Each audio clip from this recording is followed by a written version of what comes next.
Welcome to my food forest. Excuse the real life with children and gardening tools left out. So here we go. We're walking in. Now what we did was we covered the ground with mulch, and then we have a layer of cardboard down below, and we just did it right on top of our grass. So we didn't till anything up. We didn't really do much soil disturbance. We have lots of fruit trees here, and here's a pear in front of us, and then this little structure I put together in just 2 minutes. It's literally some cattle panel that we had in the yard, and then we've got some those are cucumbers, and then we made like a little walkway through right here. And then on 2 sides we're gonna have, the planting on both sides.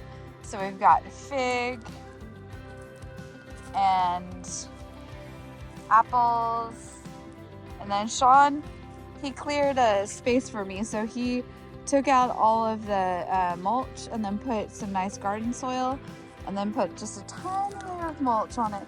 And I have a bunch of my seedlings growing in here.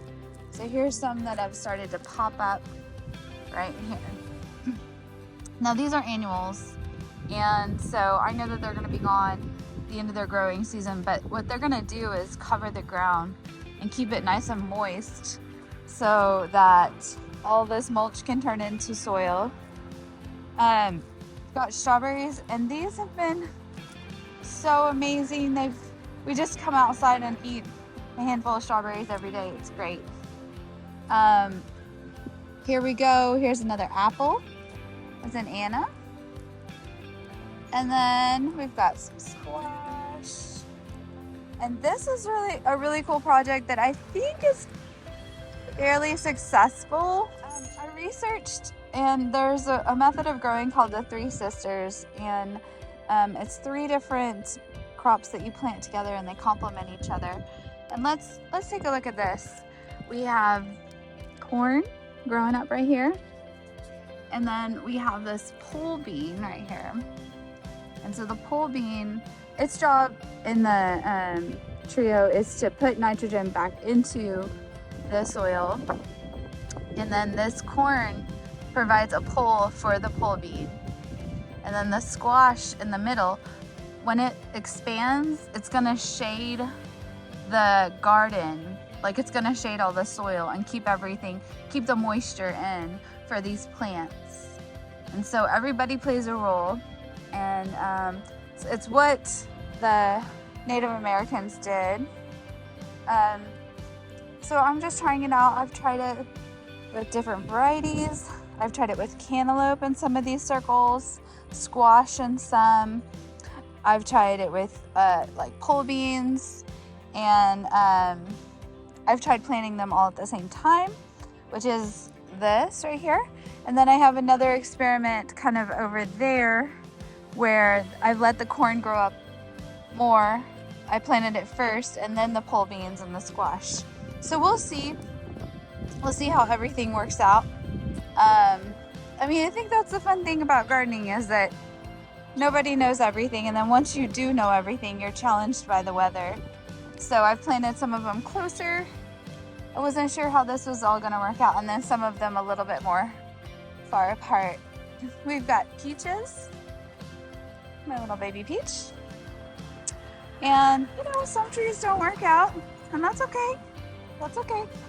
And some trees, like this one, got hurt by the frost. We had some kind of strange, challenging weather. This one, blueberries, cannot wait. Last year I pampered my blueberry plant. I put all this wonderful like soil mix, mixed it up for half a day, planted everything. All the plants died. I don't know what happened. And then this time I was like, you know what? I'm just gonna throw them in the, I know that they grow in my area. I'm just gonna throw them in the ground. Literally gangbusters. So I don't know. We got some grapevines here. Now here's real life. We have not had time to make a grape trellis. And so these are in pots, but they're still growing, and we'll make that trellis whenever we can get around to it. And look at these blackberries. They are almost the size of me. And last year we got just a handful. This year, look at this.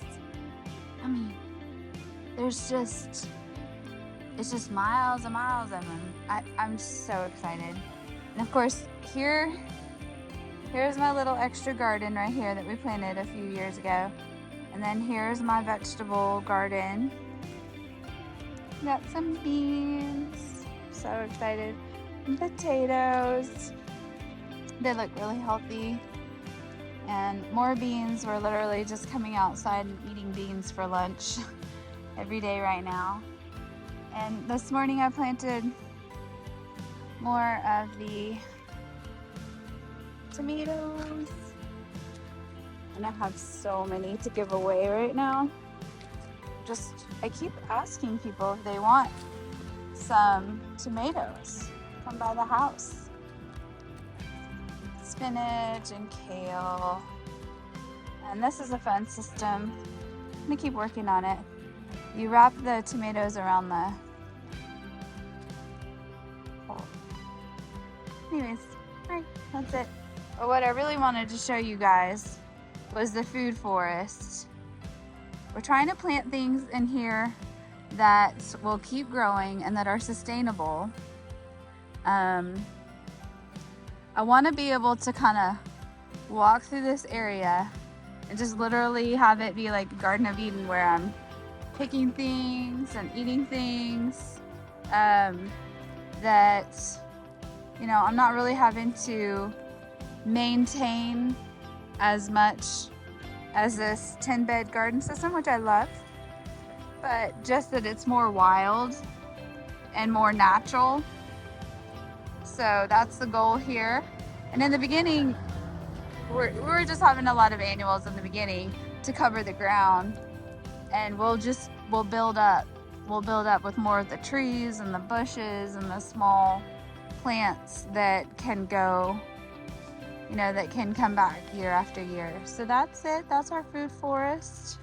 Hope you enjoyed it.